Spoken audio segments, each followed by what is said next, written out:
మీరు గోల్డ్ లో ట్రేడ్ చేస్తున్నారా? అయితే చేయకండి. ఈ వీడియో చూసిన తర్వాతనే చేయండి. గోల్డ్ ట్రేడింగ్ గురించి క్లియర్ ఎక్స్‌ప్లెయిన్ చేస్తాను. ముందుగా ఈ వీడియోని లైక్ చేయండి. గోల్డ్ లో మీరు ఫస్ట్ తెలుసుకోవాల్సింది లాట్స్ అన్నమాట. Quantity of trading. దీంట్లో 3 ఉంటాయి. బిగ్ క్వాంటిటీ 1 లాట్ ఇది, మీడియం క్వాంటిటీ 0.1 లాట్ ఇది, స్మాల్ క్వాంటిటీ 0.01 లాట్. మేజర్ పిప్ అనేది ఇంపార్టెంట్ అన్నమాట. Percentage in points. Example gold the $2000 నుండి 2001 దాకా పోయింది అనుకోండి. ఆల్మోస్ట్ 100 పిప్స్ చేంజ్ అయినట్టు. గోల్డ్ లో లాట్ సైజ్ తో ట్రేడ్ చేస్తే ఎంత ప్రాఫిట్ వస్తుందో చూద్దాము. 1 lot equal to 100 ounce of gold అండి. 1 లాట్ తో ట్రేడ్ చేస్తున్నారు.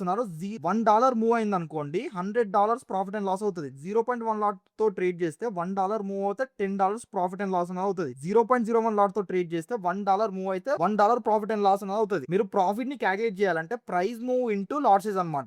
ఎగ్జాంపుల్ కి 1 లాట్ తో ట్రేడ్ చేసినప్పుడు $1 మూవ్ అయితే $100 ప్రాఫిట్ అండ్ లాస్ అవుతుంది. 0.1 లాట్ తో ట్రేడ్ చేసి $2 మూవ్ అయింది అనుకోండి, $20 ప్రాఫిట్ అండ్ లాస్ అనేది అవుతుంది. మీకు ఈ షార్ట్ వీడియోలో గోల్డ్ ట్రేడింగ్ గురించి క్లియర్ గా అర్థం అవ్వకపోవచ్చు అని నేను ఒక ఫుల్ వీడియో అనేది క్రియేట్ చేశాను. ఈ షార్ట్ వీడియో మీదనే లింక్ అనేది ప్రొవైడ్ చేస్తున్నాను. దాని మీద క్లిక్ చేసి ఫుల్ వీడియో అనేది చూడండి. దాంట్లో మీకు ఫ్రీ క్యాలిక్యులేటర్ కూడా ఇచ్చాను. కామెంట్ సెక్షన్ లో లింక్ అని టైప్ చేయండి. డిస్క్రిప్షన్ లో గోల్డ్ క్యాలిక్యులేటర్ లింక్ పెట్టాను. మీకు అప్రూవ్ చేస్తాను, మీకు చూసుకోవచ్చు. అర్థం కలదా? మళ్ళీ ఒకసారి చెప్తాను, వినండి.